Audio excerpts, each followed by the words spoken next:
खबर महाराष्ट्र से आपको बता रहे हैं, जहां महाराष्ट्र की राजनीति में आखिरकार बड़ा खेल हो ही गया और उद्धव ठाकरे को अब तक का सबसे बड़ा झटका लग ही गया। उद्धव ठाकरे के 6 सांसदों ने एकनाथ शिंदे का हाथ थाम लिया है। आज एकनाथ शिंदे के आवास पर बैठक हुई, बैठक लंबी चली और बैठक के बाद एक प्रेस कॉन्फ्रेंस हुआ जिसमें बागी 6 सांसद तो शामिल थे ही, साथ ही साथ एकनाथ शिंदे की मौजूदगी में सभी ने एनडीए को समर्थन देने का ऐलान कर दिया है। तो ये झटका कितना बड़ा उद्धव ठाकरे के लिए है, क्या कुछ चल रहा है महाराष्ट्र में, आपको बताएंगे। मेरे साथ जुड़े हुए हैं कैपिटल टीवी के editor in chief doctor Manish Kumar. Sir, काफी दिनों से उठापटक चल रही थी, बहुत सारी खबरें आई, लेकिन आज फाइनली ये तस्वीरें जो है, एकनाथ शिंदे ने एकजुटता का संदेश दिया और 6 के 6 सांसद एकनाथ शिंदे के साथ आ गए। देखिए, ये बहुत दिनों से ये चल रहा था।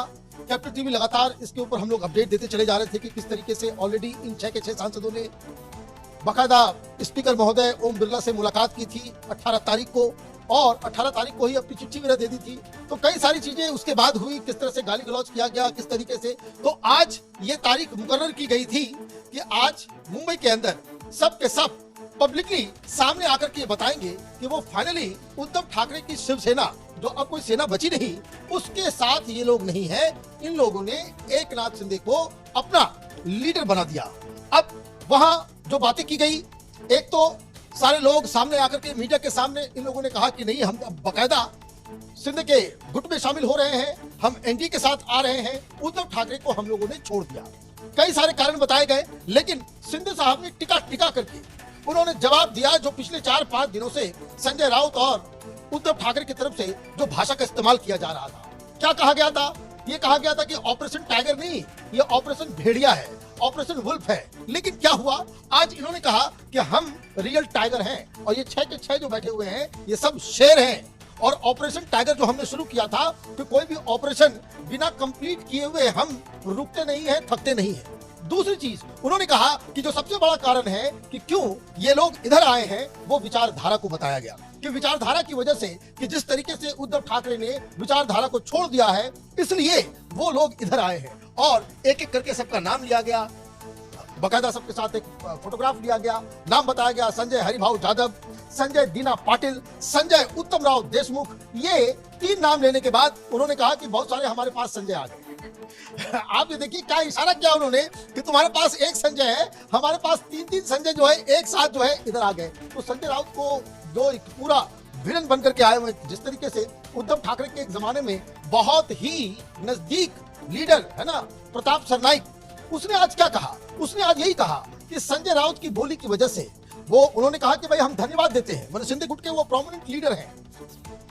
उन्होंने कहा कि हम संजय राउत को बकायदा धन्यवाद देते हैं कि आप जिस तरीके की भाषा का इस्तेमाल करते हो, जो आपका एटीट्यूड है, जिस तरीके से आप नेताओं के साथ डील करते हो, उस वजह से ये ऑपरेशन सक्सेस हुआ है। संजय राउत अगर नहीं उस तरह की बयानबाजी करते तो शायद हमें मुश्किल होती, लेकिन इन लोगों की वजह से हमारा ऑपरेशन जो है वो सक्सेसफुल रहा है। संजय राउत और भी ज्यादा बोलेंगे तो और भी जो है ऑपरेशन हमारा आगे चलता रहेगा। और एक और मुख्य बात जो आई इधर से शिंदे गुट की तरफ से, ये ऑपरेशन टाइगर जो है ये 365 डेज कंटिन्यूअस प्रोसेस है। मतलब हम थकेंगे नहीं, रुकेंगे नहीं, उद्धव ठाकरे की पार्टी को तोड़ने में कोई कसर छोड़ेंगे नहीं। लग भी वही रहा है, क्योंकि उद्धव ठाकरे ने विधायकों की मीटिंग बुलाई, उसमें भी नजरें सभी की टिकी थी कि कितने विधायक पहुंचते हैं, नहीं पहुंचते हैं। काफी ज्यादा संख्या में बताया जा रहा है कि विधायक नहीं पहुंचे। देखिए, ये अपने आप में एक बड़ी बात है कि आपने बहुत ही हार्ड किस्म का एक फरमान जारी किया था। जिस तरीके से 14 तारीख की मीटिंग को लेकर के सांसदों को बकायदा धमकी तक दी गई थी कि किसी भी कीमत पे सारे काम छोड़ के आपको यहाँ पे आना है। शनिवार को जो है वो आदित्य ठाकरे के जन्मदिन पे आना है, अगले दिन मीटिंग में आना है। आपने 16 तारीख को ही 18 तारीख को आपने ये फरमान जारी किया था कि 4 दिन के बाद मतलब 22 तारीख को आज आपकी बैठक हो रही है और तमाम विधायक, और ये भी बात समझिए कि ऑलरेडी सत्र शुरू हो गया है, सारे लोग आएंगे ही। उनको कहा गया था कि आपको यहाँ पे उपस्थित होना अनिवार्य है, और इसमें भी कई सारे गायब हो गए। जो तस्वीरें बाहर आ रही है कि कुछ लोगों के साथ वो चेयर लगा करके सर्किल बना करके बैठे हुए हैं उद्धव ठाकरे, उसमें बताया जा रहा है कि कई सारे एमएलसीज हैं, बहुत सारे एमएलए जो है वो वहां से गायब हो गए। तो कुल मिलाकर के आप देखिए कि जो ऑपरेशन था, जो अमित शाह ने कहा था कि एक ही शिवसेना जो है वो बची रह गई है, वो बात आज सत्य हो गई। 6 के 6 एक बार फिर से नाम आपको मैं बता दूं, संजय हरिभाऊ जाधव, भाऊ साहब राजाराम वाकचौरे, ओम प्रकाश गोपाल सिंह निम्बालकर, संजय दीनानाथ पाटिल, संजय उत्तम राव देशमुख और नागेश बापूराव पाटिल अस्टिकर। ये 6 के 6 अब ये एनडीए का हिस्सा हो गए हैं। एनडीए कितनी मजबूत हो गई है। पहले से एकनाथ शिंदे के पास लोकसभा की बात करें तो 7 थे, अब 6, यानी कि कुल टोटल संख्या जो है वो 13 हो गई है। अब इससे कितना फायदा एनडीए को होगा, अमित शाह और पीएम मोदी को? देखिए, एक चीज जो बात जो समझ में आ रही है कि अब ये 13 की संख्या हो गई है, तो ऑब्वियस सी बात है किसी न किसी व्यक्ति को इस मंडली से, मतलब शिंदे गुट से एक पद, एक मंत्री पद जो है वो देना, क्योंकि अभी ये रिसफल भी होना है। तो एक तो इमीडिएट फायदा शिंदे गुट को ये होने जा रहा है कि आपके पास जो है एक मंत्री पद जो है वो आएगा। एक दूसरी चीज जो कई सारी बातें कही जा रही थी कि पैसे लेकर के आपने किया, कोई कह रहा है कि भाई 15 करोड़ में बिक गए तो ये झोला की वजह से हुआ, जो आरोप संजय राउत की तरफ से लगाया जा रहा है। अब ये बताया जा रहा है कि जो प्रेस कॉन्फ्रेंस में शिंदे साहब ने कहा कि ये लोग, जो एक बड़ा कारण था कि इधर आए हैं क्योंकि वो कंस्टिट्यूंसी में काम नहीं कर पा रहे थे, तो कंस्टिट्यूंसी में काम करने के लिए अब आप इधर आ गए हैं, तो डबल इंजन की सरकार है, तो आपके इलाके में कई सारे जो प्रोजेक्ट्स और कई सारी चीजें जो रुकी हुई थी उसको हम आगे बढ़ाएंगे। तो ये कहा जा रहा है कि भाई आप अपने कंस्टिट्यूंसी में अपने आप को मजबूत करेंगे, काम होगा, डेवलपमेंट होगा, तो आपके लिए आगे कंस्टिट्यूंसी में उद्धव ठाकरे भी दौरा करेंगे। बताया जा रहा है कि जहां जहां से ये सांसद आते हैं वहां जाएंगे और यात्रा करेंगे। देखिए, एक तो इन्होंने किया, एक तो मुंबई के अंदर जो है संजय देशमुख के कंस्टिट्यूंसी में इन्होंने किया, लेकिन वहां क्या हुआ? वहां हुआ ये कि आपके पास लोग नहीं आए।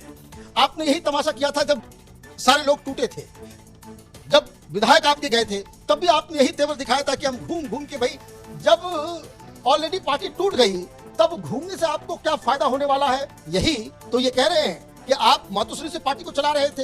हमने कितना रिक्वेस्ट किया कि हमारे यहाँ कुछ कार्यक्रम कीजिए, कुछ प्रोग्राम कीजिए, कार्यकर्ताओं को इकट्ठा कीजिए, आप कभी हमारे यहाँ आए नहीं। अब जब पार्टी टूट गई तब आपके वहां जाने से, ढोल बजाने से कोई फर्क नहीं पड़ने वाला है। और अभी आपने जो पहला शुरुआत भी किया मुंबई के अंदर ही आपने किया, बाकी जगहों पे आपको जाना चाहिए। हालांकि आपने कह तो दिया है कि भाई हम जाएंगे, लेकिन वो कैसे जाएंगे, कितना पब्लिक रिस्पांस मिलेगा? क्योंकि एक बात समझिए कि जिस हिसाब से उद्धव ठाकरे की साख खत्म हुई है, जिस हिसाब से संजय राउत की वजह से जो लोगों के अंदर और शिव सैनिकों के अंदर खास करके जो उद्धव ठाकरे के साथ थे, वो जिस तरीके से पार्टी विचारधारा, ऑर्गेनाइजेशन और जो डे टू डे पॉलिटिक्स जो की जाती है ग्राउंड स्तर पे, उससे वो इतने एलिनेट हो गए हैं, इतने दूर चले गए हैं कि इनका वापस संगठन को सुनने में अच्छा लगता है।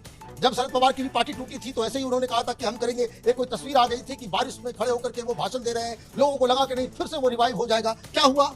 कुछ नहीं हुआ। ममता बनर्जी कह रही है कि भाई हम फिर से खड़ा करेंगे, फिर से कहां खड़ा कर पाओगे? ये कहना बड़ा